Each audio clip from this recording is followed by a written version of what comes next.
So our first speaker is Giacomo Zucco. I think he needs no introduction, but just for the record, CEO at BHP Network. So here you go.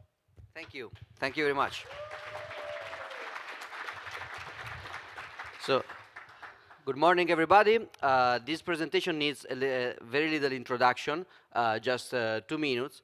When the organizer contacted me for this event, I was very excited because it was a new idea, a conference without any kind of scam. In the spaces, it was an idea which is very ambitious. But not many other examples like this in the space. And so the idea was, let's organize something where there will not be any, I don't know, consultancy firm or bank selling some kind of private blockchain or database, basically. Or on the other, because, for the last 2 years, every major Bitcoin blockchain conference was festered by people selling databases mostly. And everything was about blockchain without any kind of asset, which doesn't make any sense. But in the last, probably the last year, another kind of habit started. So the opposite habit was like a pendulum. Instead of blockchain without any kind of financial assets, because finance is scary, so we just want databases, everybody started to sell assets everywhere with the ICO craziness. So now everything is tokenized, everything is an asset, which also doesn't make any kind of sense. Also, you have some kind of technology that can actually merge the two kind of habits, blockchain without bitcoins in the corporate world, and crazy bottom-up ICOs. And this is also something that you can see in a lot of conferences. If you're lucky in the Bitcoin conference, you can actually listen to a talk about Bitcoin. It can happen, but maybe it's not the kind of Bitcoin you're expecting. There are some successful attempts to do another kind of Bitcoin, and some unsuccessful attempts also, but that's another story. Bitcoin and not blockchain. That was the main idea for this conference. Let's get to the real stuff, to the real topic. It's not about the blockchain, right? It's about a new kind of asset class which is permissionless. It will change finance, trading, society, everything. Sounds good, but first, where is the fun? People can think that we are too serious if we just talk about Bitcoin and serious stuff. And also, isn't this maximalism? I heard that this is a bad word. It's not a good attitude to talk only about serious stuff. So I thought that we needed something to start this conference. We needed first to start the conference with a scammy speech, so we can all relax and enjoy 2 days of very serious Bitcoin speeches. So this will be the only scam one, and then you can actually enjoy the rest. And second, we needed to start with a politically correct, humble, open-minded, not maximalist, altcoin-friendly, and blockchain-agnostic speaker, which is me, of course. That's just the introduction. Thank you.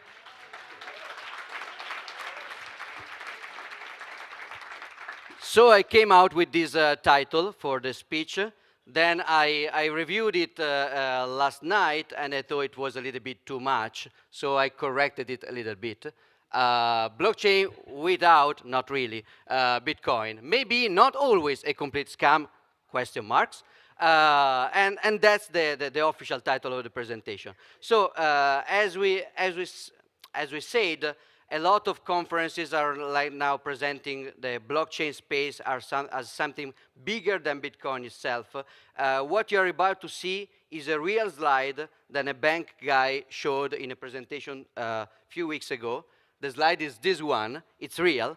True story. So not only they use the blockchain company logo as the blockchain, there is a lot of people doing this. Like there are blockchain meetups around the world where they use for free blockchain.info logo. So they're brilliant. They are getting free advertising everywhere. So this is the concept, right? Yeah, Bitcoin is just the tip of the iceberg, but then there is the blockchain, and it's all another world. My view is a little bit different. I think that the view overall just looks a little bit like this. Like Bitcoin is the tip of the iceberg, and then there's more Bitcoin. And since we are talking about icebergs, here are the regulators and financial incumbents. Uh, and you can hear a nice Celine Dion song playing in the surrounding. But, what if there is something else that is actually not strictly related with Bitcoin in the blockchain space? So when I was trying to analyze the difference between blockchain and Bitcoin, I realized that, yeah, for probably half of the time, the two terms are completely impossible to separate. They are the same thing, the one and the same thing. But maybe there are exceptions. What is interesting is that, okay, consider that for 50% of the cases, a blockchain is just equivalent to Bitcoin. I mean, I want to use blockchain for healthcare. Yeah, accept Bitcoin to sell your healthcare stuff. I want to use blockchain for the military. Yeah, use Bitcoin to pay for Black Ops. I mean, it's very obvious the answer. But there are cases in which the two things can be actually separated. What is interesting is that in a majority of these other cases, the major interesting part is Bitcoin without blockchain. Of course, with a star, not really, because you need a blockchain eventually, but maybe not for a long time. Disclosure, these numbers don't make any sense. Whenever I put a graph in a presentation, I'm just making numbers up, and it's not very scientific. It's like what I think is more interesting or less interesting. It's a little bit subjective. But 40% of the real stuff out there in my scientific measurement is basically Bitcoin without blockchain. I will not go into depth into this, but if you think about the new trust-based, centralized financial instruments that are starting right now around Bitcoin, like ETFs maybe, or anyway, futures market in Chicago, or even just bank accounts where banks can actually hold Bitcoin in behalf of investors. This is what I talked about in Breaking Bitcoin Paris. I think that this is a very interesting use case because Bitcoin users, people transacting Bitcoin, they need censorship resistance, they need decentralization. But Bitcoin investors, which is another very important category also for us, traditional investors that are exploring a new asset class, they don't need to be cypherpunks, not at this phase at least. So I think that these instruments are really important, and they will help the ecosystem to grow. Traditional investors will get Bitcoin, we will get richer, and we will improve Bitcoin. So it does make sense. But also, technically speaking, there is all the off-chain, trustless, script-based channels, technology development. Of course, the most famous is the Lightning Network idea. So bilateral channels connected to each other in order to pay everybody in this network with few hopes, with basically zero fee and basically zero time, instant confirmation. So that's great. Lightning is a great example of that, and it should be, it's already working very well in testnet, and it will be in production very, very soon. And then you have other examples like a Tumblebit, which is something useful a little bit for scalability and a lot for privacy and fungibility, is also another example of hub. It's an hub-and-spoke system with off-chain transaction. But also, I also put drive chains here.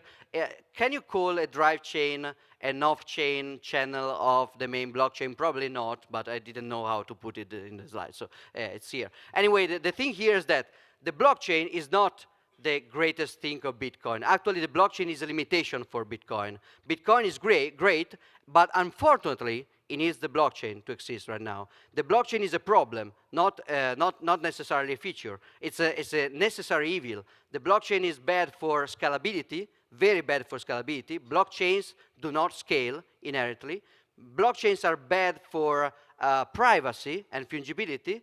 And so everything is going on right now in the space is to take Bitcoin, this great, trustless, permissionless asset class, and to take it out of the blockchain. So Bitcoin without blockchain, the exact opposite of my talk, actually. But I will get to the other part soon. Then you have another category of very interesting experiment about trusted hardware. It can be something like strong federations for side chains, or simply open dime. So the thing is that you don't have to touch the blockchain every time you want to transact Bitcoin. You can actually use some kind of hardware system that can be just a single chip to pass by hand, or it can be a new network of interconnected hardware fiduciaries, and you can actually transmit Bitcoin trustlessly, almost, outside the Bitcoin blockchain. So this is great, but is there something also related to blockchain without Bitcoin?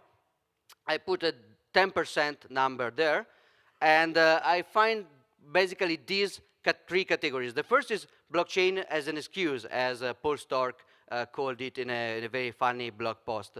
Paul Stork is the inventor of Truthcoin and drive chain concept. Basically, many companies, consulting companies, banks, they are just doing other stuff, but they're calling it blockchain because it's more sexy. I mean, if you have a startup and you put some blockchain in it, your evaluation goes up 3 times. So that's marketing, a little bit scammy, but I mean, nobody's perfect. So blockchain is an excuse. I want to do digital signature. It's a technology 30 years old. I will call it blockchain. I want to do a redundant database like a Git or a MongoDB with a replica tag. Yeah, I would call it a blockchain. Why not? So this is the first case of blockchain without Bitcoin. Most of the time when people is talking to you about blockchain without Bitcoin, they are talking about this stuff. But there are also other 2 kinds of stuff. The second one is notarization. Like persistence, not really, but I will get into that to this, timestamping, proof of publication, etc. This is a very, very promising research field. This afternoon, Peter Toll will talk a lot about open timestamps, so I will not explain that, but just give some framing.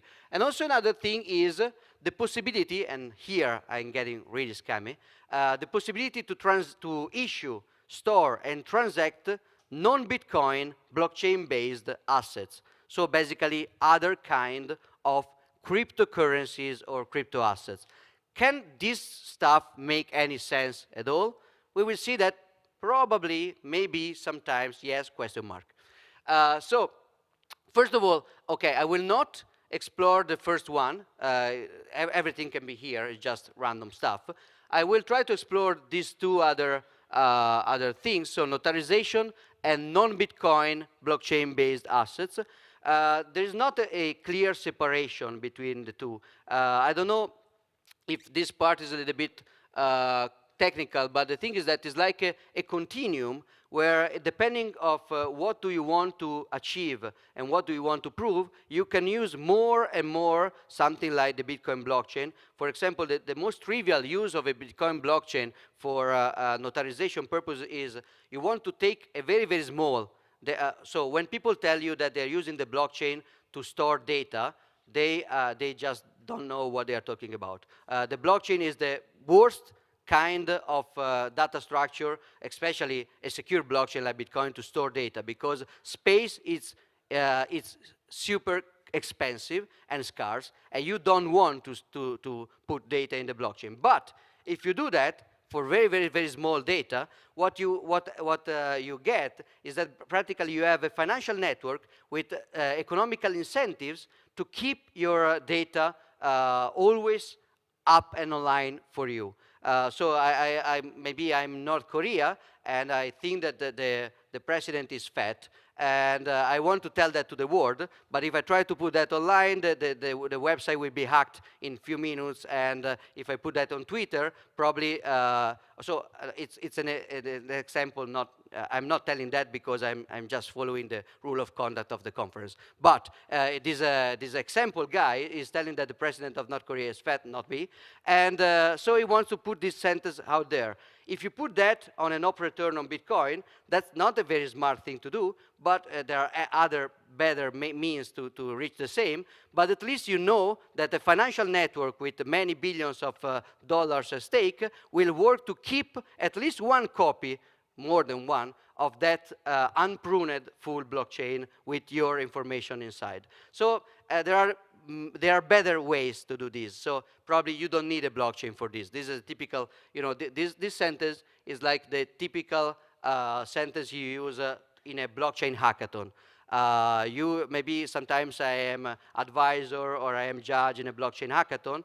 I can just learn this sentence and I will be the best mentor in the hackathon history, because usually that's the answer. You don't need a blockchain for that. So what about, you don't want just for a data to stay there and to be impossible to delete, or very, very difficult to delete and to lose, but you also want that kind of data to be time-stamped. So you want to prove the existence of that data before a certain time. So you want to put a timestamp on that. So in this case, blockchain makes more sense. Like, I don't want to put a lot of data on a blockchain of return because it's expensive. But maybe I want to put the hash of my, the Merkle root of my database there, so I can prove in the future, trustlessly, without any kind of third party, that my data was there. So, you know, proof of existence, proof of prior art, you can use that for songs, for patents, for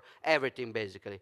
And that's also, Peter Toll will talk about this morning, this afternoon. And open timestamp standard on top of Bitcoin is nice because it's also very, very scalable. You can put millions and billions of documents, not the documents, but proofs of the documents on a single Bitcoin transaction. Actually, Peter, with Riccardo in Milan a few months ago, they basically timestamped the entire internet.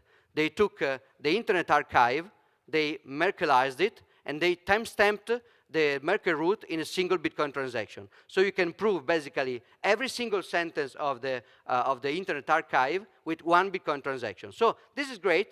This is an excellent use for a blockchain without Bitcoin. Of course, you need Bitcoin to pay for the transaction fee, but it's not a financial application, and it's legit and it's not scammy. Then there's something more complex, which is actually proof of publication. So when we are using the Bitcoin blockchain, you are not just proving that you are, the miners are not just timestamping your transaction. The miners are proving the publication of your transaction. That's very different. For example, let's imagine I am a trader. I'm not. And let's imagine that I give you trading signals, like tomorrow, buy Bitcoin, +1, or sell Bitcoin, -1.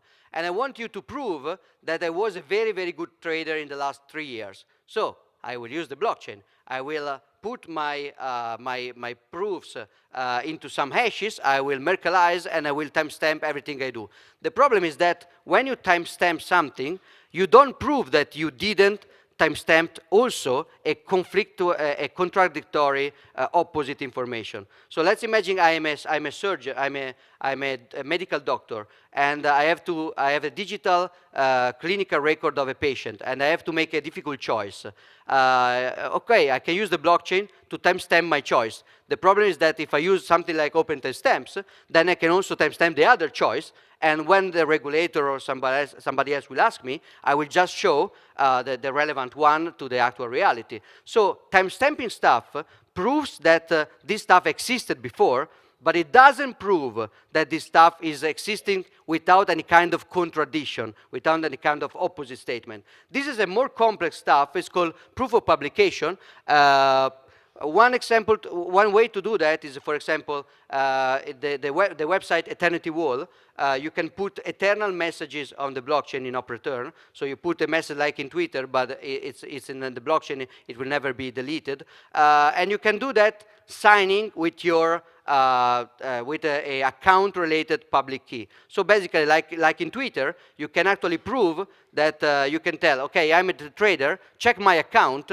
Everything you will see is my own trading signal, so you know that I didn't publish anything different because it's my account. The problem is that this doesn't scale at all. This is very like when MIT tried to put every every degree of the university on the blockchain. They did one transaction for every degree. And this doesn't scale even for all the university in America. You just bloat all the blockchain just for few universities. So this is very difficult to scale. Peter is working on something called Proof Marshall that could help this stuff to scale better on Bitcoin as well, but it's very complicated. So when you have proof of publication, basically just one small step to get to a property system like Bitcoin itself. Because once you have the digital signature to prove that you are the owner, and you have the proof of publication to prove that you didn't double spend, so all the things that the blockchain does in Bitcoin, the blockchain has just one function, proof of publication, in order to avoid double spending. That's all. It's all you need. It's all the blockchain does. Everything else is just e-cash plus B-money, proof of work, and digital signature. It was already there in the 90s. What was missing was just this proof of publication part to get a property system. So when you have a property system, maybe you can also try to get to a trustless property system like Bitcoin itself. So it's not just a way to trustlessly move a promise of something, but it's something which is inherently trustless. Like in the case of Bitcoin, you have a proof of work proving the scarcity, and then you have proof of publication proving the transmission. So this is very interesting. So let's get to the end, basically, of my talk. Why would I want not Bitcoin blockchain-based assets? I can see two main reasons for this. The first one is I want something much like Bitcoin, but I want to bootstrap a different system. So yeah, Bitcoin is nice, but I have a better idea, like proof of stake, magic. So I have to bootstrap it. In order to bootstrap a blockchain, you need a scarce asset. Bitcoin is already taken. Maybe I also want to do a lot of money with a premine. So I will start again with a new asset. So I'm doing something which is identical to Bitcoin, just a digital gold, the same function, just on a different platform. That's one reason to create a new digital asset. And as we will see, this is not a very good reason. The other reason is I want to create something much unlike Bitcoin, something different, inherently different from Bitcoin, but I don't care about I don't need to bootstrap a new infrastructure for that. So I can use a blockchain in order to not bootstrap a new infrastructure. So a few examples of the first kind. I want, for example, I like the Bitcoin blockchain, but I want one with different trade-offs. For example, an easy-to-transact blockchain with 3 terabytes blocks every half a second. Because I want very, very low fees. Nobody will be able to validate that. Who cares? I will validate that alone, but everybody will be able to transact. PayPal. Or I want the opposite, like I want the ultra small blocker position. I want the blockchain with the validation every 3 days, average block time 3 days, with just 600 kilobytes of block space. So like Coinbase and one transaction, and that's all. So this is very maximalist position. Everything else must be off-chain. So if I want to experiment that, I probably have to try to bootstrap a new blockchain. And to bootstrap a new blockchain, I could think that I need a new asset to bootstrap a new blockchain. Many altcoins that you heard about is people trying to bootstrap something new. Or maybe I want a blockchain with more flexibility in the script. So I don't like the script of Bitcoin is too limited. Of course it is because it has to be safe, but I want rich statefulness. And so I will create a new blockchain with more flexibility and unsafe scripts. Or the opposite, maybe I want to create a blockchain without script because it's unsafe. Or I want a privacy-enhancing blockchain, like why does Monero even exist? Because people wanted to try, basically the technology with confidential transaction ring signatures. They wanted to try something different from Bitcoin with different trade-offs. For example, Monero doesn't scale, but it gets a better privacy. So you try that, and in order to do that, you create a new scam coin.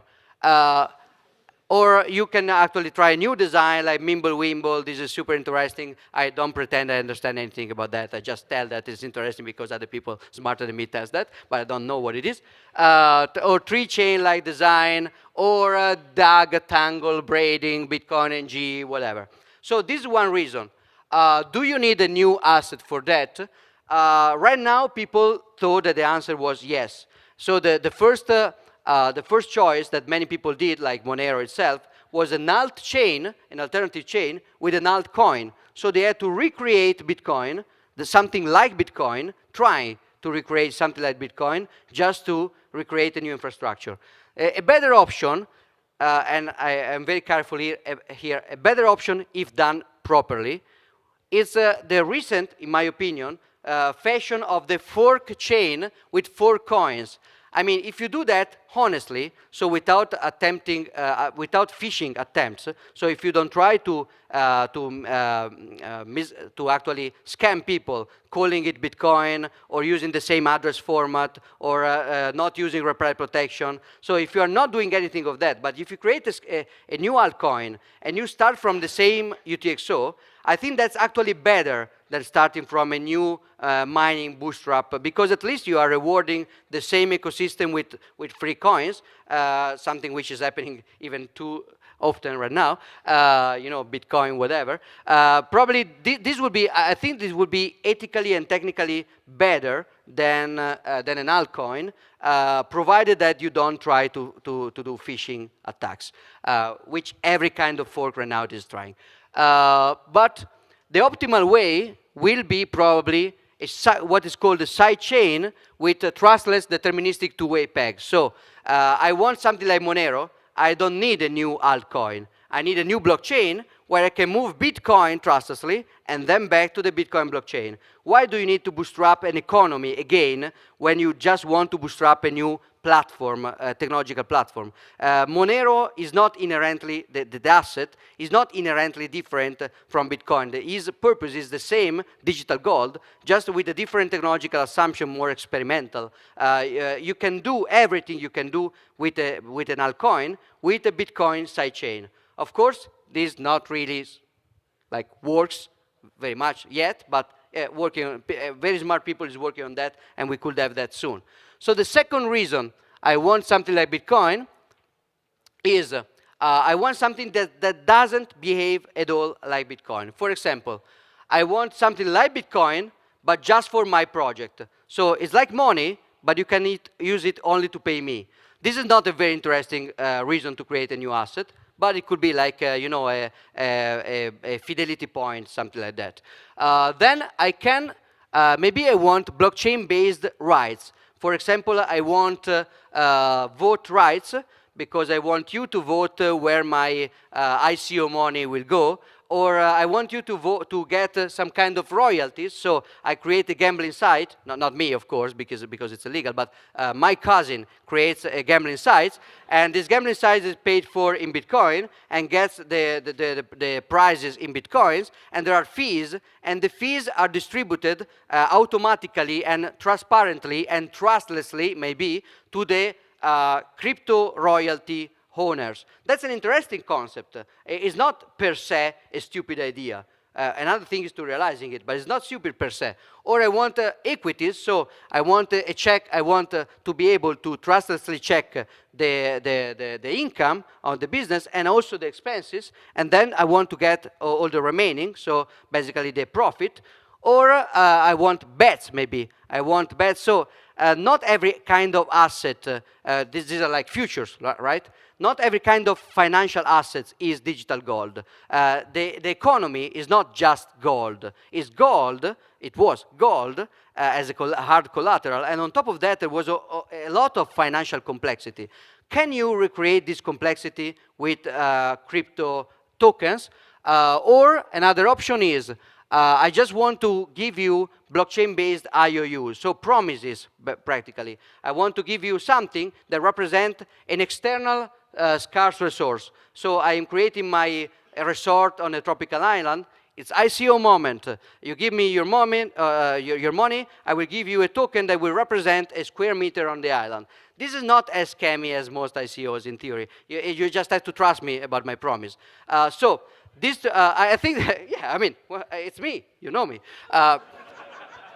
So this idea, so this is like the utility coin, the token coin, the token that you need this token to pay for my platform. This is basically a very stupid idea, economically speaking. You are just getting a worst Bitcoin that doesn't make any sense.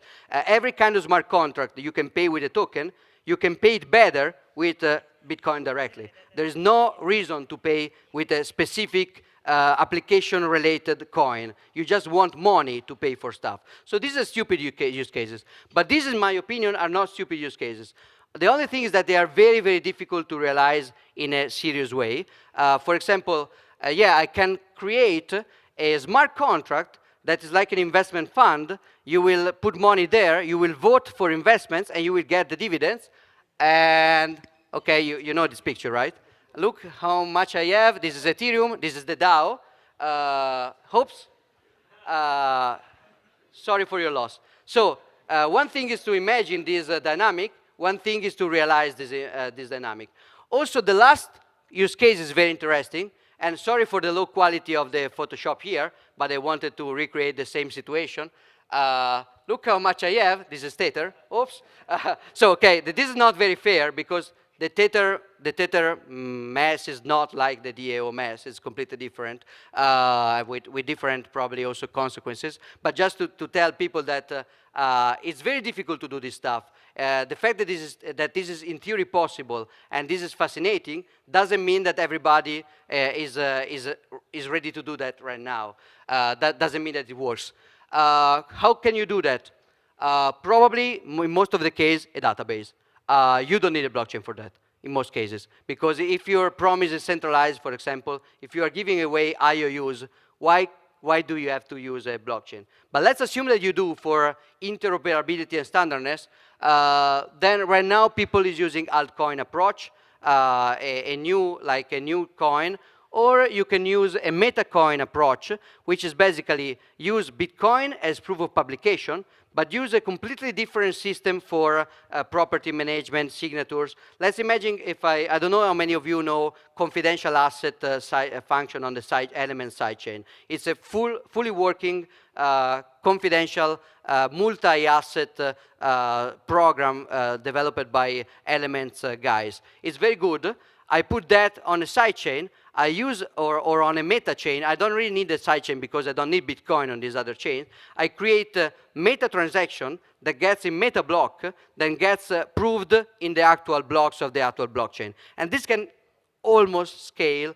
But if you think about that, Omni, the platform of Tether, was an example of MetaCoin, Mastercoin. A very bad example, but an example. Counterparty is another kind of bad example. But there are other very bad examples.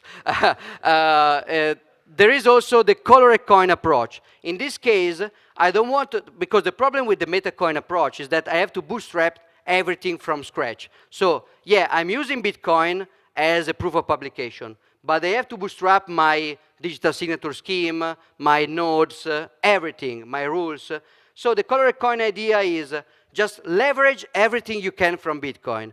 Don't bootstrap new nodes, new digital signature, new addresses. Just use Bitcoin. Just make some Bitcoins representing something. So you will leverage everything else. Like every Bitcoin innovation will be automatically transported to your asset. This is a neat idea. The problem is that it's basically based on Bitcoin lack of fungibility, which is bad in theory. So we are working very early stage, but some people, some friends are working on of a new idea. We call that RGB, and we will try to imagine new idea in order to do this way, like a mix of these two, like a mix of Peter Todd's idea and the correct coin idea. We will try to do something that makes sense, possibly.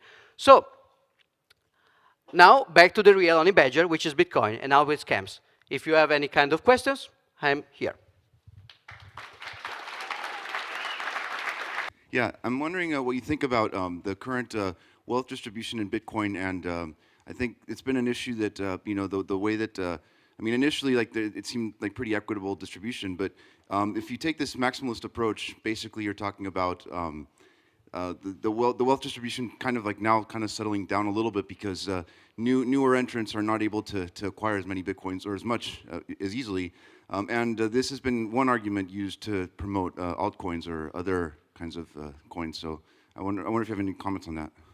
I think that, yeah, the initial distribution of Bitcoin is not necessarily fair because nothing in life is fair, but it's probable that every alternative would be strictly worse. Because the problem is that Bitcoin have been born in a moment with some kind of context where actually there was a lot of free open source no profit approach, a lot of idealistic approach. There was not a gold rush going on at the very beginning. So it created something that is probably not perfect, like Satoshi probably has, or they probably have, if they have them 1 million and 300,000 bitcoins, not even secured by P2PK it's just P2PK, so it's even dangerous. But the thing is that if you try to do something again, it will probably finish strictly worse. Like this is a pseudo-anonymous concept. You have to not know what's behind. So the manipulation of Sybil attack of pretending that it's very well distributed, but in reality it's 60% in the hands of one guy. I mean, every kind of altcoin you can think about, you have the XRP are just it's just a joke. The market cap is just in the hands of the foundation. Every kind of altcoin you can think about now, Bitcoin.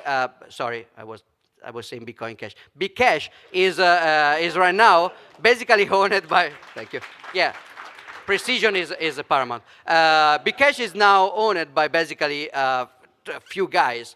So I do agree that theoretically we would like to relaunch Bitcoin with a perfect fair distribution, but eventually division of labor, specialization, speculation, and people smarter than other people will tend to create some kind of Pareto optimal distribution of wealth. That's probably the end of every kind of distribution system. And so Bitcoin is probably closer to optimization than every other attempt. Maybe I'm wrong, but that's my... Hi, my name is Konstantin. What is your opinion on the strategy, or how do you think Bitcoin should scale in future? Well, it's already scaling now. You basically need to go off-chain, in my opinion. Blockchains do not scale. Bitcoin does. Bitcoin right now is scaling very well in a dangerous way through trusted third party. So when you have a lot of transaction on Bitfinex, or people sending each other Bitcoin on Coinbase, that's completely scalable. But that's dangerous because there is a trusted third party. With payment channels and Lightning Network, you have the same kind of scalability without the dangers, or less dangers.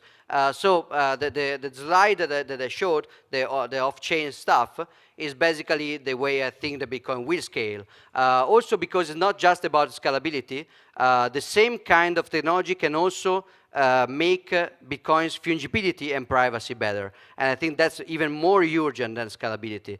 Bitcoin was born to be censorship resistant, but if anybody else can know how much you have and where you spend, then they can censor you ex post just with retaliation. So it's not censorship resistant if I can censor you with fear and with threats.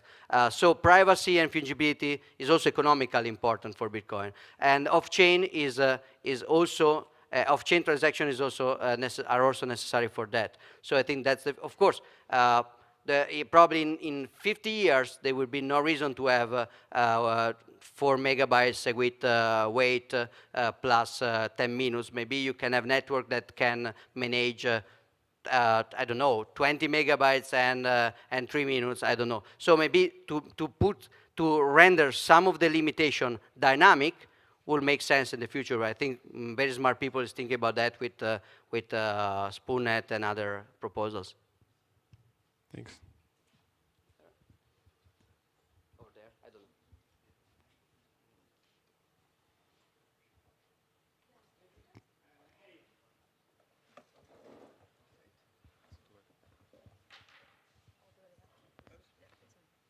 Hey, why do you think that blockchains can scale?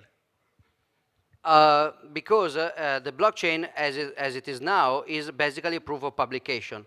And a proof of publication where you need a publication for every transaction inherently needs every other node of the network getting consensus on the state of the publication. So you basically will level.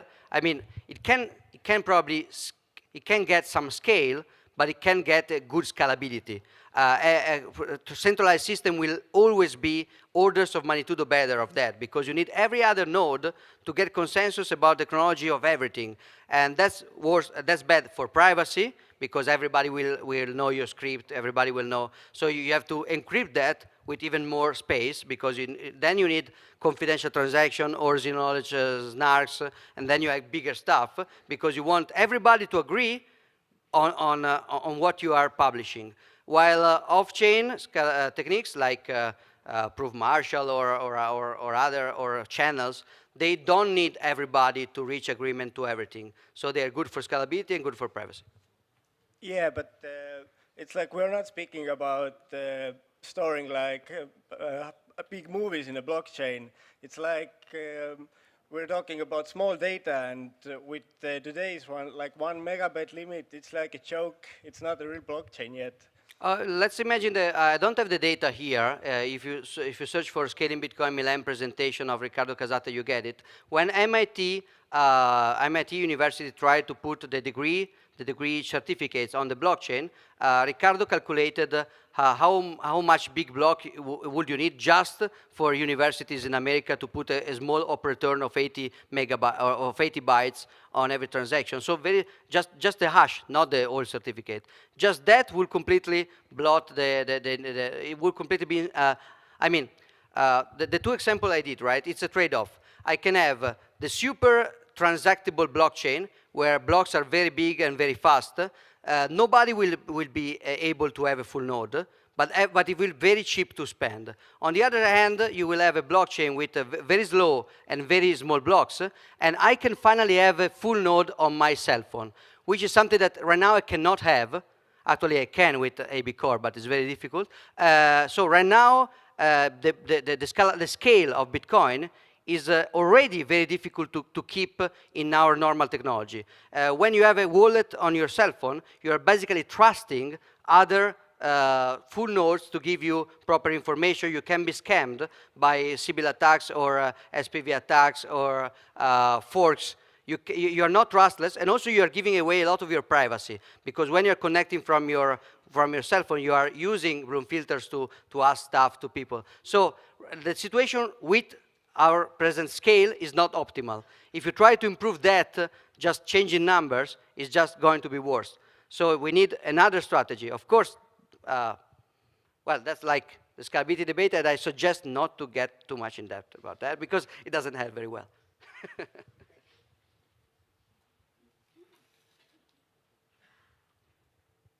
The organizers will tell me when I have to shut up. Okay. Hi, this is Das. First of all, very nice presentation. Thank you. Very witty. One of the quietest group that I see in Bitcoin community or in cryptocurrency are the miners. And, but they have got majority influence over where, what direction a particular currency goes. A recent split, and we are seeing, gold, silver, diamond on a daily basis. So what do you see, how do you see the future of miners, and what will be their influence over a network such as Bitcoin? I do think influence of miners is overstated. Right now, like for example, a guy that was controlling probably 70% of the chip production in the world tried to do stuff for a few years, and he tried to fork Bitcoin first, and he didn't manage to do that. He tried to stop Bitcoin from adopting SegWit, and it failed. And then, he tried to take over Bitcoin, created an altcoin, and he didn't did that because he has hashing power. He did that because just to drop names, because Roger Ver has money. I mean, you don't need, in order to have an asset that works, you don't need hashing power. You need investor buying that asset. Then hashing power will just, miners are businessmen. They will just follow profitability. Profitability will follow market cap. Market cap will follow hodlers. So it's all about people convincing hodlers to store some kind of wealth on some kind of asset. Of course, miners can somehow, in the short term, boost somehow the market, like because others like security, and hashing power is security. So if you put a lot of hashing power on a new fork coin, then people will think that it's secure, and so probably they will be more willing to invest. So in the short run, it can be like a chicken egg, like a recursion. But in the long run, miners are just people working for the ecosystem. They get paid, and they will follow profitability.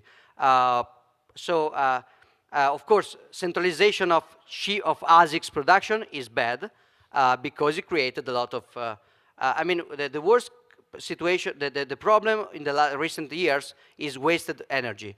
People that were supposed to make Bitcoin better, they just wasted a lot of time and energy in debating and creating huts and supporting forks. And that's bad in the short run, but in the long run, if somebody can be done, it will be done. So it's a immunization.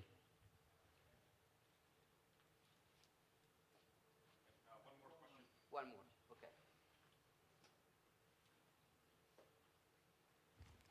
okay. First, thank you for the awesome talk. I have a question about what's your opinion on smart contracts and future of the smart contracts, especially if we regard about parity thing and etc. Yeah, so smart contracts is a general term that was used by Sabo to indicate any kind of automatized contract. So the thing is, smart contracts are doing very well. Every kind of Coke distribution machine is a smart contract, actually. So smart contract in general, automatized, autonomous, machine-based contracts are doing well. The problem is, do you want a blockchain-based smart contract? Probably most of the occasion not. I think that the Bitcoin approach, when you have a very few easy to audit and easy to compose operators. So basically in Bitcoin you have multi-sig time operation like check time verify, check sequence, and hash revelation contracts, and that's practically almost all. And you can just take these pieces and put them together in complex way. This is difficult to do. And it's very nice that it's difficult to do, because that means that you have to think what you're doing. While if creating a smart contract is just like creating a web page in JavaScript, probably you will get to overestimate your competence in security. So having a smart contract redundant on every node, like Ethereum-like, is not scalable because everybody has to do the same contract. It's not private because everybody has to read your contracts. And it's not secure because having a script that, yeah, you said parity. Basically, the creator of Solidity wasn't able to create a multi-sig wallet. That's not a DAO, that's a multi-sig wallet. Not because that's not smart people, but because the assumption that you can just create omnipotent script. It's like, let's imagine you are running a nuclear power plant, and you have your software, and you can just put the uranium up or the uranium down. And then I come and I say, why so much limitations, so many limitations? I just give you a free C++ console. You can move the uranium like that, and you can rotate it. A lot of freedom, a lot of flexibility, and now JavaScript web designers can operate your nuclear power plant. So look how many power plant experts we have right now. All JavaScript designers, basically. That's effective for I mean, inclusion, but not for security.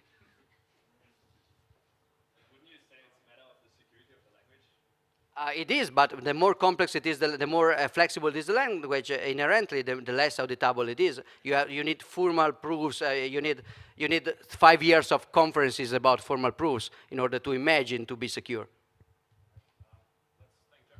Thank you.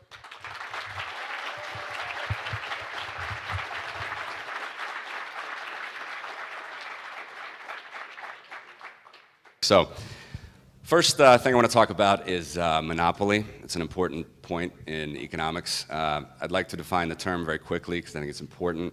My opinion of the correct term of monopoly, the Adam Smith classical liberal term, is simply any firm that has license, special license, or privilege from the government. It's not a big company. It's not a company that is so good it controls 90% of the market share. That's a whole other interesting discussion. But monopoly is simply any firm that has a license or special privilege from the state to operate. In the world of money, this has come to be granted to central banks. So my first question to the panel is, has Bitcoin already broken the monopoly that central banks have on money? Or if it hasn't, when will it? Tor, you want to give that one a first try? Well, maybe, yeah, maybe a question before that is like, has the government ever really achieved full monopoly, and I mean like dominance over, you know, what money is? If you look at, you know, the elements of money, it's like store of value, unit of account, and then also medium of exchange. When it comes to store of value, like part of the Euro project, for example, was to dethrone gold. Back in the 60s, that idea came up. There's a paper by Alexandre Lamfalussy. He's talking about the demonetization of gold, and so, you know, that never really happened. And fiat money to this day is a pretty poor store of value. So I think that's just important to note. And then the question whether Bitcoin could break that, to me, it would mean like, well, can Bitcoin expand the already existing function of gold, which is store of value? I think absolutely, it can really add to that. And so in that sense, gradually undermine some of the market position of fiat currency. Yeah, I would say yes. Pass it around to someone else. Yeah, I agree. Like, I think it's a gradual process. Like, it's not going to happen like suddenly, like, oh, central banks kind of, they lose their monopoly on money. It's gradual, and it's happening like, it's just the interesting thing, in my opinion, is like, will they start fighting back like more strongly in terms of maybe regulation and things like that? But I think maybe one possibility is they notice it too late, and Bitcoin is too big when they start reacting. If they reacted now, then it could be troublesome for Bitcoin, but I think they mostly still kind of think of it as this kind of small thing that doesn't affect the price of euro, doesn't affect the price of the dollar. But if the market cap goes to the trillions instead of like 100 billion, which is now, I think it'll start affecting the price of euro, affecting the price of the dollar. And then things get really interesting, in my opinion. Well, I will add that if Bitcoin cannot expand the function of gold or undermine further the legal monopoly on money, then it's probably useless because all of his technological assumption or all of his it's a very complex and inefficient technology stack is designed in order to be impossible to reduce to a legal monopoly, to be excluded from a legal monopoly. So otherwise e-cash, e-gold or PayPal version 1 were good enough. So probably that's what Bitcoin has to do in order to be useful. I mean, I think one area where you see monopolistic effects more strictly is in countries with capital controls, where maybe foreign currency, you know, there's an unofficial exchange rate, and it's illegal to sell at different rates. And so in those countries, sometimes Bitcoin already does contest the monopoly more effectively than, let's say, gray market US dollars that people are trading on the black market, because it's much harder to find and seize and measure. Andres, thoughts on the monopoly? It already happened. But it didn't happen because of Bitcoin. Bitcoin is the instance, the implementation, and it's a moving target because it's constantly evolving. It happened because of the invention of cryptocurrency itself. And cryptocurrency fundamentally disrupted and will continue to disrupt that monopoly. I think Bitcoin is probably going to be the driving force behind it, but I don't think it's going to be only Bitcoin. I think the entire monopoly is being cracked completely open by the invention of decentralized, global, censorship-resistant, neutral, mathematical, digital currencies. And Bitcoin's leading the way, but the monopoly's over. Yeah. So to me, this comes down to how you define these words. I completely agree with your definition of a monopoly, and you can't break it. It's a law. It exists. It's always going to be there. So yeah, it'll always be there. What do you mean by break? You going to undo it? No, you're not going to do the law. So people can circumvent it. That's already happened, right? I think we would all agree. Bitcoin does that. So if you mean by break, eliminate the monopoly, no, that's not going to happen. provide an alternative that's useful, that can be carried on a wire, unlike gold, yeah, and that's already happened. So here we are.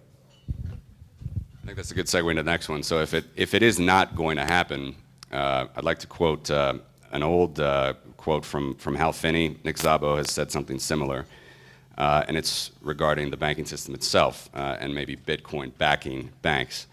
Hal Finney wrote, "I believe this will be the ultimate fate of Bitcoin, to be the high-powered money that serves as a reserve currency for banks that issue their own digital cash. Most Bitcoin transactions will occur between banks to settle net transfers. Bitcoin transactions by private individuals will be as rare as, well, as Bitcoin-based purchases are today." Do you think, guys, that could ultimately be the fate then for Bitcoin if the monopoly won't be completely broken, if banks are always going to be around and central banking is always going to be around? Will they start to reserve Bitcoin, and will Bitcoin become essentially high-powered money or the monetary base? Yeah, I mean, I think the time that Hal Finney said that, we had less technology options, so people didn't know about the effectiveness of Lightning, the potential for recirculation, bidirectional payment channels. We knew about payment channels because they were very early, but they were one-directional and would get exhausted and have to go back on chain. So I think it's important for there are multiple properties of Bitcoin and people are interested in it for different reasons, but it's important for people to have direct control. And an electronic cash bank, even if it's a DigiCash style, CHORM money with very good privacy and fungibility, if you don't have control of the keys of the Bitcoins that lie underneath it, or you don't have a guarantee you can get them, like in a Lightning-like sense, I think that's not so good. So I'm really hoping the technology will progress and keep up, plus or minus. Like sometimes it'll be ahead and sometimes behind, with the demand for transactions, so that people can have direct bearer transactions as opposed to this kind of intermediary re-emerging on top of Bitcoin. That seems worrisome to me. I think that a system of open innovation that's enabled by these decentralized currencies will accelerate exponentially and will generate innovation on a global basis at the edges without permission that will completely eclipse, steamroll anything that centralized institutions build. Banks are bound by jurisdiction, they're bound by geography, they're bound by sclerotic hierarchical organizations, and they cannot compete against an open system of innovation. They will be crushed.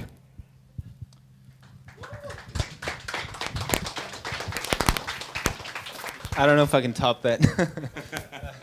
I just wanted to briefly comment on like Hal Finney's scenario. That's kind of what I thought Bitcoin was going to be very early on when I learned about it. It's like, oh, a digital gold, and then it's like, well, Bitcoin is highly auditable, so it would at least discipline these Bitcoin banks, so that's good.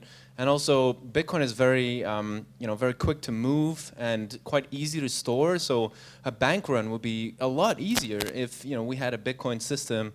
And people could hold their own keys, so a significant portion of the wealth would not be stored in the banks, kind of like today, where it's like, yeah, Coinbase is a big Bitcoin company, but we all know that most Bitcoins are likely not stored by companies like Coinbase. So to me, that's already like a huge improvement over the existing system, just to have those checks in a way, the market checks. But I totally agree with Adam, is that like the innovation just keeps going, and the market can come up with ways to circumvent or create alternative systems to further discipline the existing system at the very least. Yeah, I agree with the fact that like the technology has evolved from the days of Hal Finney. So I think people can have different conclusions nowadays of what Bitcoin can actually achieve.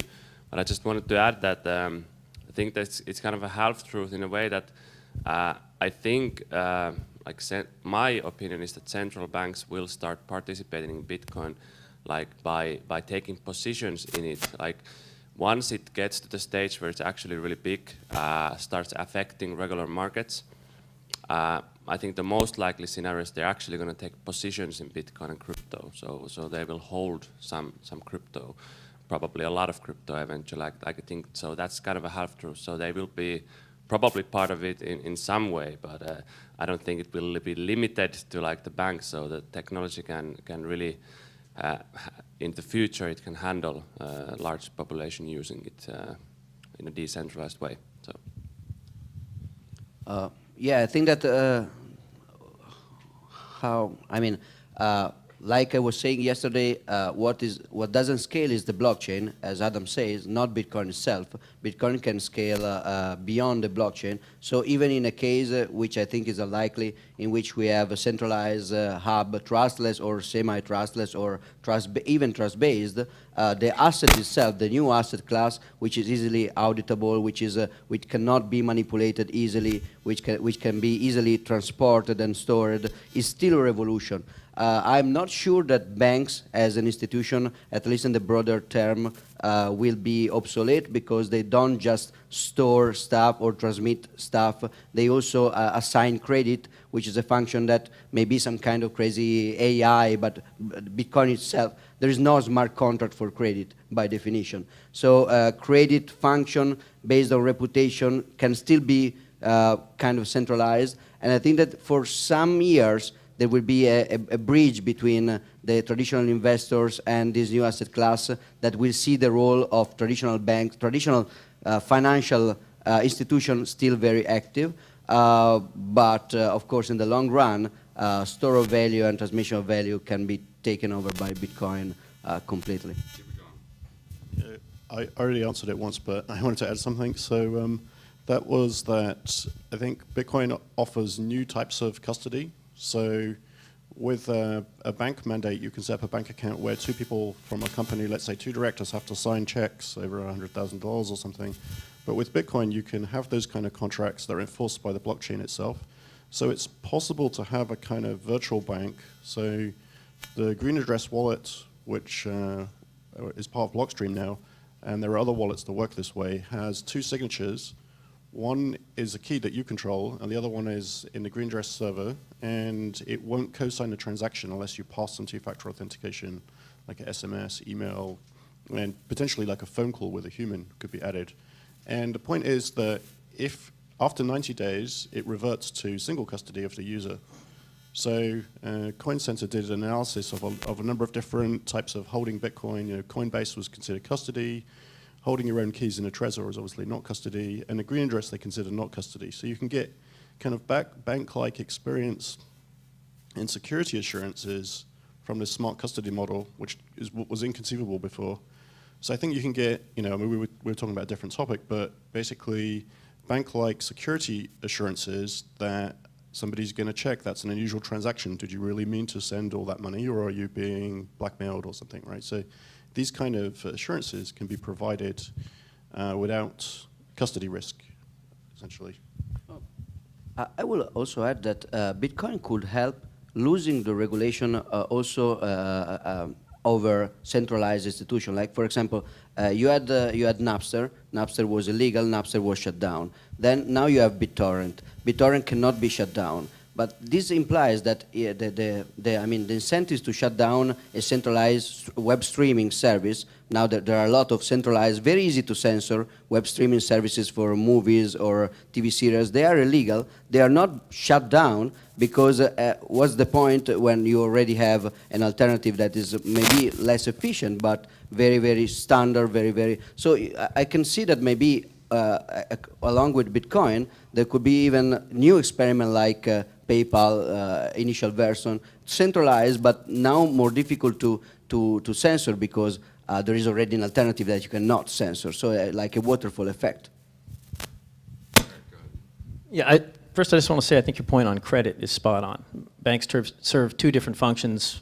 One is a store, one is an investment agency for your, what you've given them. So investment is not going to be taken over by Bitcoin. It requires decision-making, judgment, right? So banks will always serve that purpose, or some institutions will serve that purpose independent of Bitcoin. On the question of whether Bitcoin can serve as primarily as a reserve currency, I find it unfortunate to have to disagree with both Hal and Nick. I don't like that position, but I think I agree with what's been said here. It's not just that the technology is changing to make it possible. I take it a little bit different perspective on it. Bitcoin can never be primarily a reserve currency. It just wouldn't exist. It has to be transacted by people to be securable. So reserve currencies exist as a hedge against fiat currencies. If banks use gold as the reserve and they circulated it, it wouldn't be called a reserve, it'd be called their store, their savings, their hoard. So a reserve is a reserve against the failure of something else. And states anticipate failure of their paper money. Maybe they go to war, maybe they print too much. They know these things happen, but they have your money on reserve, right, the real money. They can't change the definition of gold, how many protons it is, or the ability of people to measure it. So they can't change that. With Bitcoin, if the state is the only body essentially transacting the currency and they're holding it on reserve, who's defending it against change? Who's validating it? They are. You have no say. You're using paper money, your credit cards, whatever. So it just doesn't exist anymore. Rules change, inflation, whatever they want to do, they do whatever they want with it. So it's kind of irrelevant. It can't be a reserve currency. So if that was attempted, Bitcoin would still exist. It would just exist as its original state outside of that system, and like BitTorrent to iTunes, right? BitTorrent's still out there, and people use it. iTunes, is regulated as a different model. So it can't be a reserve currency. Just want to briefly add, like, if you want the highest quality video, you actually still have to download the movie on BitTorrent, because on Netflix it's going to be lower quality. Which is, with Bitcoin, it would also be the higher quality money, yeah. I find it really surprising that a number of the panelists have said that you cannot replace the credit function of banks. I find that shocking, actually. Not only can you do that, but the role of banks as intermediaries in credit, lending out the fractional reserve deposits, your deposits, to startups, to businesses, to individual borrowers, that's one of the most ripe industries for disruption. You've got fat intermediaries who are slow, centralized decision makers with poor ability to evaluate risk because of the centralization of their decision making, that are sitting in between and sucking out rent-seeking money out of this environment. And we're saying that at the same time that ICOs are already expanding the availability of credit and funding startups and replacing the traditional role of loans and credit. So absolutely we can replace the role of credit in the economy with cryptocurrencies, and more importantly with decentralized decisions in loan making, which spread the risk among millions of lenders and millions of borrowers, and decentralized decision making so that the quality of the decision making is much better at much lower costs because you've taken out the fat intermediaries. I just want to add that, to validate some of that, is that, throughout history, when we had high quality money like gold, it was very clear that there were two types of banking institutions very separately. There were the gold banks that would just store your gold with full reserve, just like a parking garage. And then there were the investment banks where you would give your gold to with the understanding that you would lose access to it for a specific amount of time, 1 year, 2 years, whatever, and then they had the liberty to invest that and try and make a return, kind of like the way you invest in a fund today. And it's because of central banking that it was possible to conflate those two and for a long period of time. And so it's very interesting to me that if you look at the ecosystem of Bitcoin, if people think about Bitcoin exchanges, it's very clear that they see them as Bitcoin banks in the sense that, no, I don't expect you to loan out my Bitcoins and do other stuff and then come back. Like, those are my coins and you're just holding them, just like my vest is being stored here by the people that hold it, that organize the conference. So I think that it's going to likely continue that way, where we'll see those two functions stay separate and the market wanting it that way. Yeah, I hodl my digital gold by controlling my own keys, and then if I want to actually speculate with that and get a return, I could invest in some kind of ICO, or I won't at the moment because I don't see any ones that meet my personal investment criteria. But if I did, that's how I would gain a return on my investment. And why do I need an intermediary for that? I don't even need an intermediary to do the exchange anymore. I'll just do an atomic swap over Lightning. I hate, I mean, it's not a good position to disagree with Andreas as well.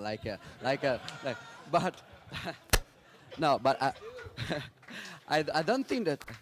But I don't think that ICOs right now represent credit in any form. Some of them, like the DAO, try to represent equity, which is not lending, is not bond, to represent bond itself. So if I borrow you something, I cannot lock it up fully collateralized in a smart contract. The act of borrowing is inherently difficult to automatize. Maybe I can imagine some kind of lightning situation in which you have so microcredit lended by everybody to everybody, so the collateral risk is so low that is a little bit decentralized. But I think that is very, very forward-looking to think about a complete automatization of credit, unlike equity, which is a more realistic stuff, not right now, but maybe in a few years with some kind of DAO-style crypto equity. Maybe you can do some kind of like multi-sig kind of fractional reserve, like everybody can access until it's over. But it's very, very complicated to do that. Also, I think that the assumption that a crowd intelligence can be better than few specialized professionals in selected investments in a real entrepreneurial world, it's not unrealistic per se, but maybe very, very very early right now. Yeah, I would say like take like a middle position in a way that there's a lot of innovation that will affect the credit and lending market, like make it more efficient and remove like have more smaller middlemen that you can like make it cheaper and things like that. There will be a lot of innovation in that area, but I kind of agree with Giacomo in the sense that I don't see like crypto itself like replacing the credit and lending system like in the short term at least. Maybe in 20 years something miraculous will happen, but yeah. I don't disagree. Sorry. I don't disagree on the time frame. I'm looking at this on a much longer time frame, and I will never discount the possibility of radical innovation that none of us expect right now to really solve all of those problems. The problems of reputation management, decentralizing decision-making, crowdsourcing the intelligence, and removing the intermediaries, collateralizing loans with smart contracts, all of those things. Very, very complex. No problem. Just give it time. Very smart people specializing increasingly in more and more complex things. The incentives are there. The market is enormous, and banks are unable to serve the vast majority of it because their centralized nature excludes the vast majority of humanity. And I think that is their Achilles heel. So, there's a lot I could say, and I want to let us move on. But I just wanted to point out that there's a lot of things that banks could do. One interesting point here is that the banks are generally not allowed to do what they would do if they were not regulated institutions. And one of those things is to let people invest. I mean, so take the banks out of it. If you want to invest in, I've done several startups. I've done private equity offerings for debt, equity, convertible, whatever. There's all this crap you got to comply with. And in the end, it's all about the laws. And the ICO phenomenon is about people just circumventing those laws. That's it, right? People are now, it's not a crypto thing, it's just they're circumventing the laws. When the laws catch up with it, they're all going to start doing perp walks. There's nothing about crypto that protects a company CEO from going to jail for advertising his ICO, which is a crime, believe it or not, at least in the US. So some things crypto can't solve. It can't collateralize my home if I want to take out a home equity loan, right? Somebody's got to take the risk, repossess the house. This doesn't happen on the blockchain. The money getting better can improve a lot of things, but it's not going to change the nature of credit.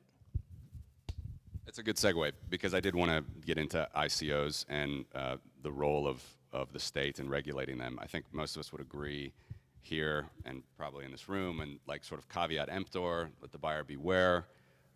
It all sounds very good in the free market sense, and we all, I think a lot of us genuinely believe that.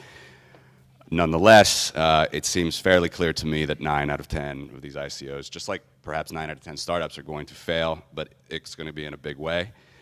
We're not there yet, in my opinion. The NASDAQ peak to trough was $5 trillion of wealth was lost from 2000 to 2002. Pets.com, billions of dollars. ICOs, they're raising millions, 30, 40, sometimes 200. But we're not even close to a NASDAQ-style bubble, in my opinion. But we are building up to it.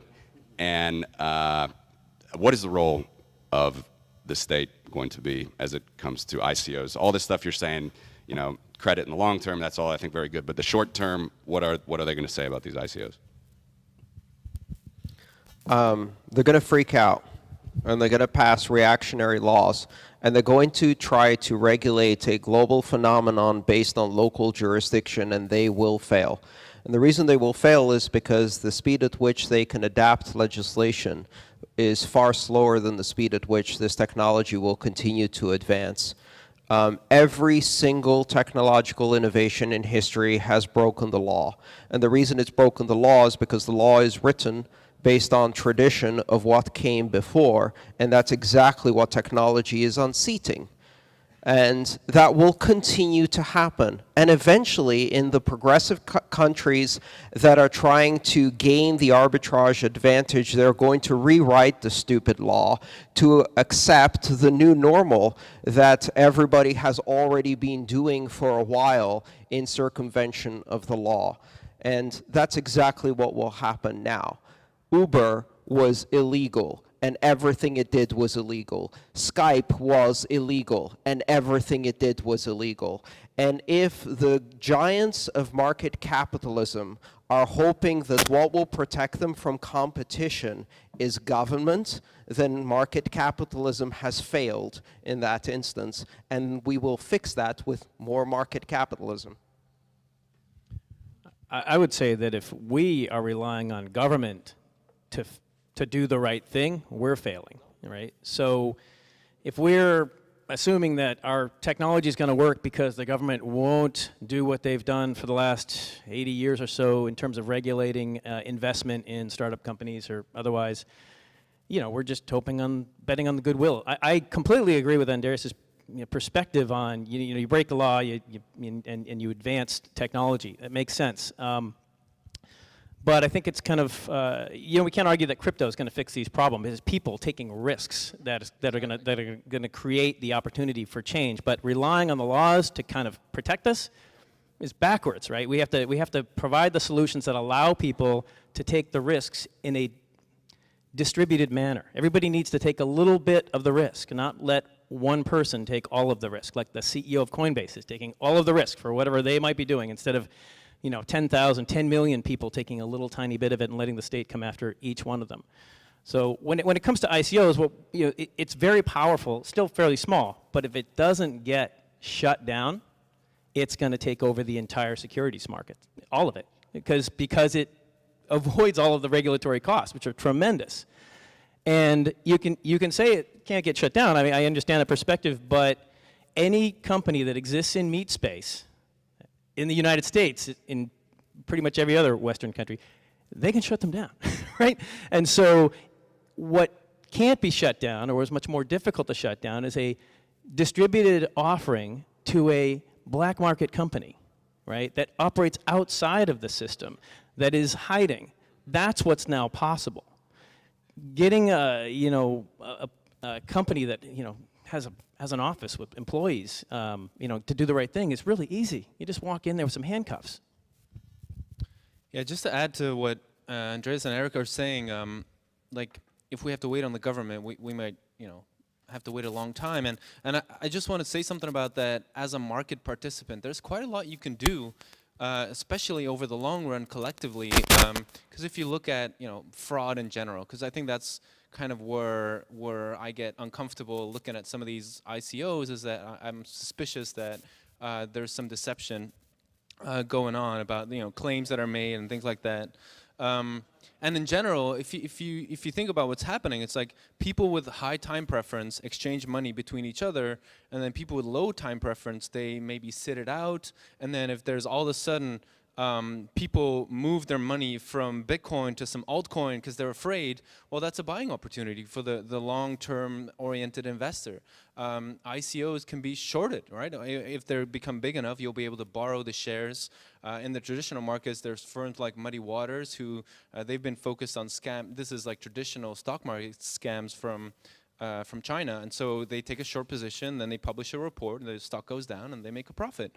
So there's all kinds of things you can do as an investor, and over the long run, the market does sort these things out, and wealth flows from people with high time preference to people with low time preference and long time horizons. So, you know, I'm not too worried that, you know, the SEC should do this tomorrow or next year.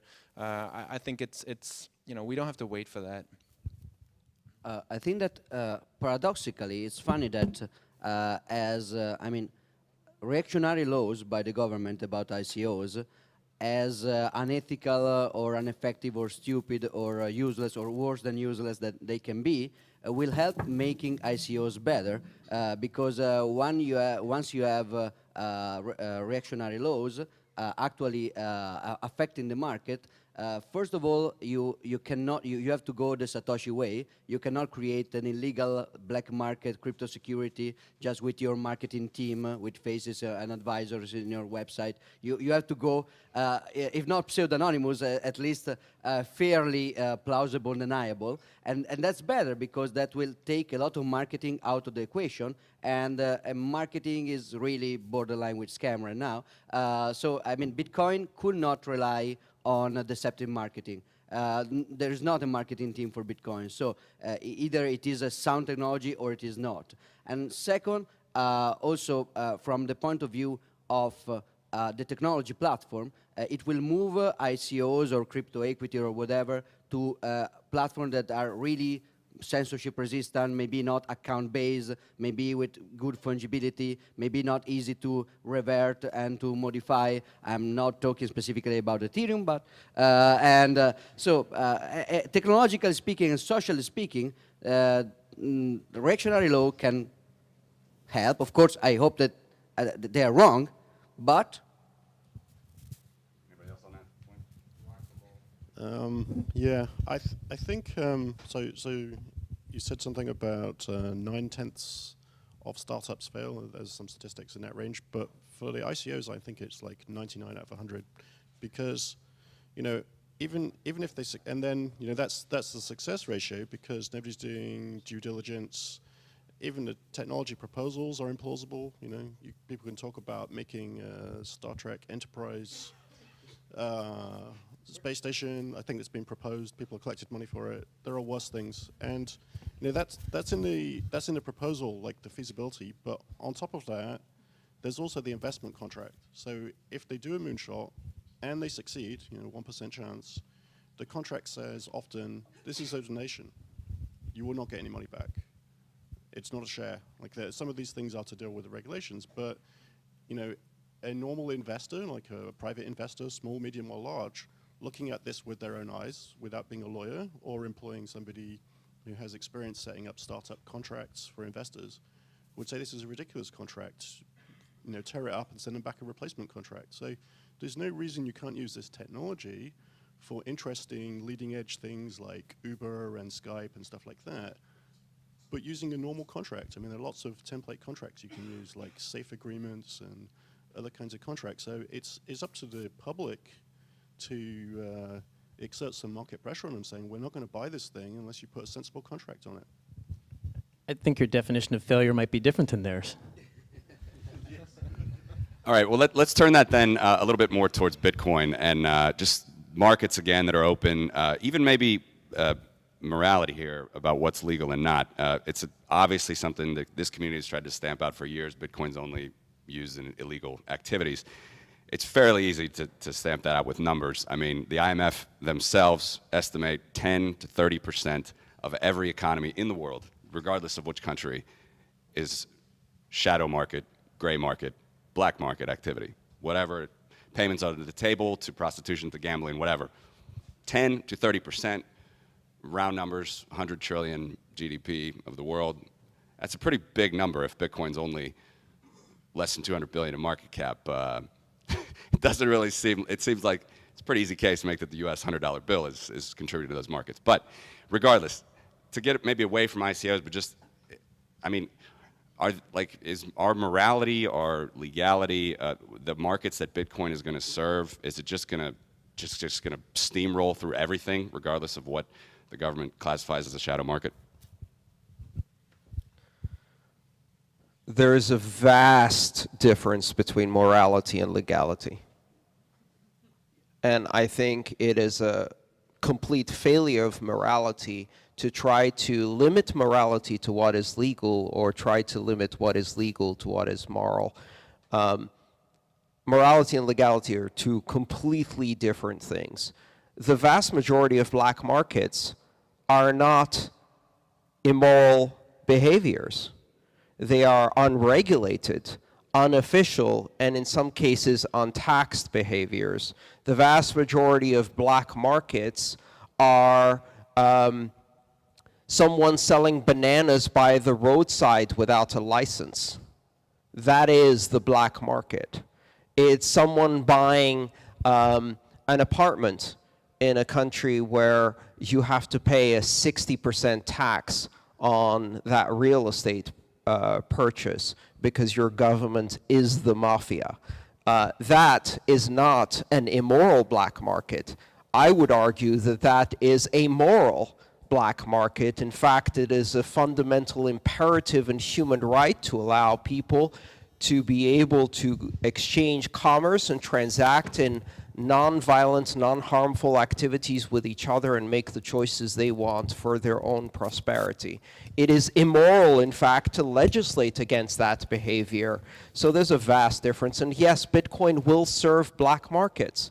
It absolutely must serve black markets. If you cannot use Bitcoin to buy drugs, it's not money. Now, that doesn't mean I advocate buying drugs, but for some people buying drugs means buying insulin that is in a generic manufacturer, which is illegal in the United States, where an insulin prescription today without insurance costs $2,000 a month, and hundreds of people are dying every year because they cannot afford their insulin prescription. You tell me that that is moral to prohibit them from buying that insulin on a black market where it has been imported from Canada on a generic manufacturer's prescription. There is nothing immoral about that. In fact, it is absolutely moral and a human imperative to allow that. This hypocrisy that says that black markets are only harmful behaviors is part of the reason why the banking system is failing humanity, why the regulated markets are failing humanity. Black markets are the majority of markets because licensing and regulation constrict commercial activities around the world, and being able to bypass that is the moral thing to do. Yeah, I completely agree with Andreas, and maybe it could be useful to try to explore the definition of black market. In the libertarian circles, usually you divide between, you take the black market as a global definition, and you take a subdivision like the red market is a market where people is paying each other to commit crimes against human rights, against property rights, so killing people, stealing organs or stuff like that. Then there is like slavery. Then there is the black market, which is something that is not against any it's a victimless crime, but crime just because some kind of jurisdiction decided that this is illegal activity, like recreational drugs or any kind of, speaking against the dictatorship or any kind of activity which is completely moral, but not maybe smart, but it's completely right to do, but is not legal. Then there is the gray market, which is another important part, which is an activity that per se is completely legal, like selling lemonade, but it becomes illegal just because you don't get some kind of strange license or you don't pay this kind of fees, taxes, or mafia pizzo style payment. So Bitcoin will serve a lot of gray market because the majority of global economy, as Andreas says, is gray market. It will serve a lot of black market, and that's good because a lot of victimless crime will find in this new economy a way to have an economical exchange, which is forbidden right now. It will also, unfortunately, serve part of the red market, but the red market is already served by fiat money very, very well, as Andreas explained yesterday. Yeah, tax funded, yeah.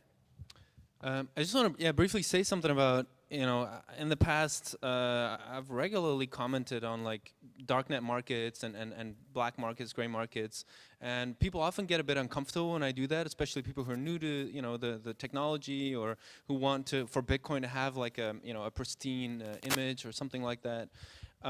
You know, aside from all morality, I just think it's from an analysis point of view, it's valuable because in, you know, black markets that are defined as, you know, whatever is deemed illegal by the government, you find entrepreneurs with a higher tolerance for risk. You saw that in the early days of the internet. You know, you had to look at the hackers to find out where things were going. I mean, Steve Wozniak was a hacker.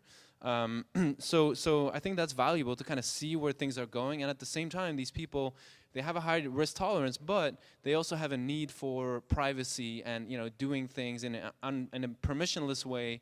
And I think that given that Bitcoin is a technology focused on pushing forward individual autonomy and privacy, we kind of want to see in the laboratory if it's actually working for people who have a very pressing need, regardless of morality. So that's kind of why I try to study, you know, what's happening with ransomware, what's happening in the darknet markets, at least to you know, keep aware of, you know, what's going on there, to see maybe what's ahead. Can you quantify any of that, like ransomware versus remittances versus just other sort of? Yeah, I have this. I'm curious. Maybe some of the audience members could validate this, but I believe in 2015, the FBI came up with a number that like $150 million in ransomware was paid, and then they had a projection for 2016 that it was going to be like $1 billion. But I've become a little bit, you know, doubtful if that number is real. So it's very clear that ransom, or at least Bitcoin, is showing up to become like the currency for the malware economy.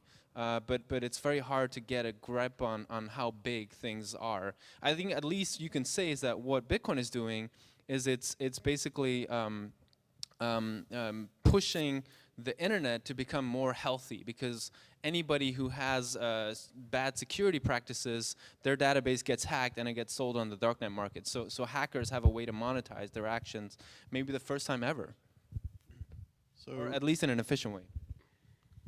So I think, you know, as we've discussed, the regulations and laws are a trailing indicator of society's opinions about what's acceptable. Maybe 50 years out of date, they only get updated through, you know, court cases basically where somebody's a victim of prosecution that is extremely unpopular in the public and it gets overturned or something. So it's a very painful, slow, retroactive process. And, you know, I think, you know, banking is very slow moving.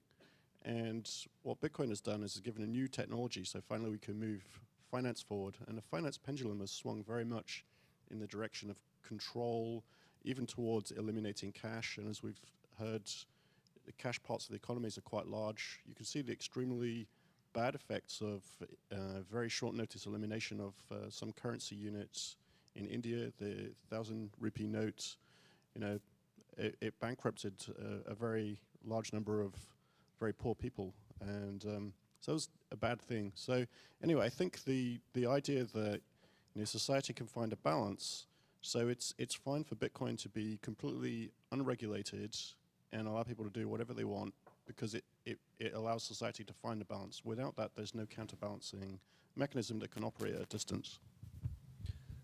Yeah, I think it's important to have like a historical perspective to all of this. Like we used to have money used that was kind of free in a sense that you had freedom, and people couldn't, like people from above couldn't control what people are doing.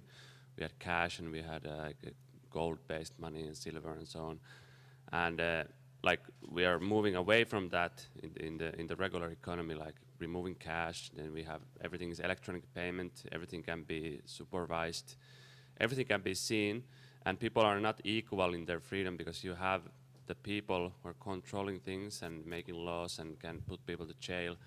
Only a few people can do that, and all the others are just under their mercy. And I think Bitcoin is kind of a way out of that. It's a way back to freedom in terms of it has its sides. Like, of course, there will be this even this red market activity, and that's kind of the negative side of it. But that's the price of freedom, and I'm like, I think most people in Bitcoin are like prepared to pay the price because the positives of freedom are so high. So historically, as debased currencies failed, people went back to natural hard currencies, gold, silver, whatever. We're now in a world where we can't do that for the first time ever. And we're also in a world for the first time ever where we have global fiat currency. So think about it, you can't push gold down a wire.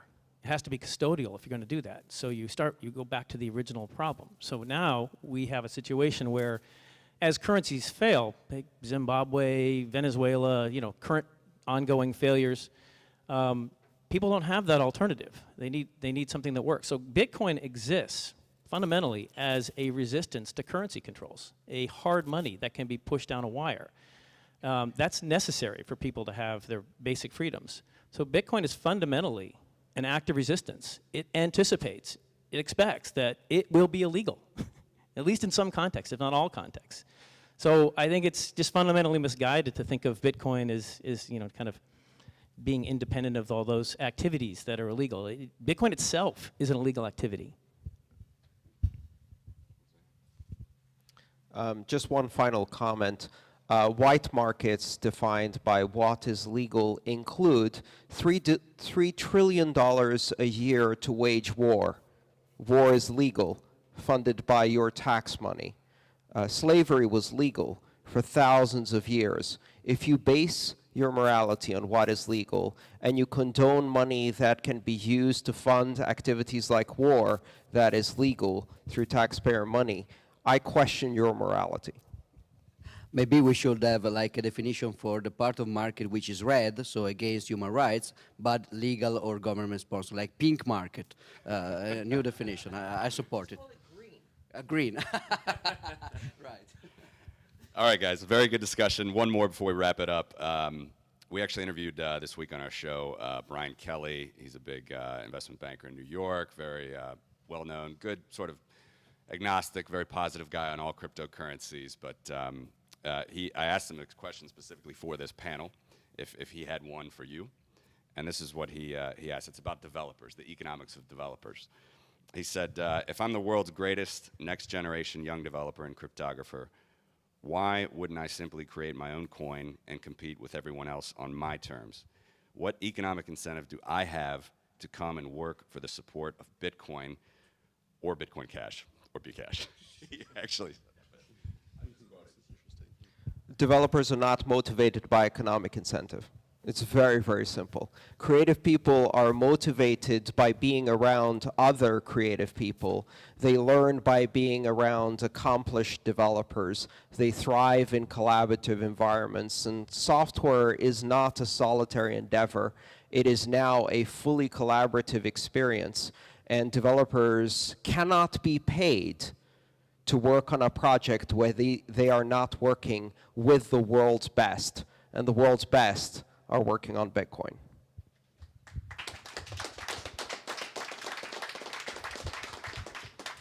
So I'll recuse myself as a full-time developer on, open source who doesn't get paid. Yeah, that's I'm not getting. I've been doing core development full-time for 4 years at least. I've never been paid for it, and I love doing it. And I don't know if that answers his question, but it certainly confirms your theory. Maybe someday, but. I don't know. I would think like even if you do, have an economic drive and you want to make it financially, it sounds to me it's kind of like asking like, well, why wouldn't I build my own city? It's like, well, I don't know. Like if you, move to a city that's already bustling and successful, maybe you can add a new thing that's really cool. And I think we're seeing that in kind of the demographics of developers.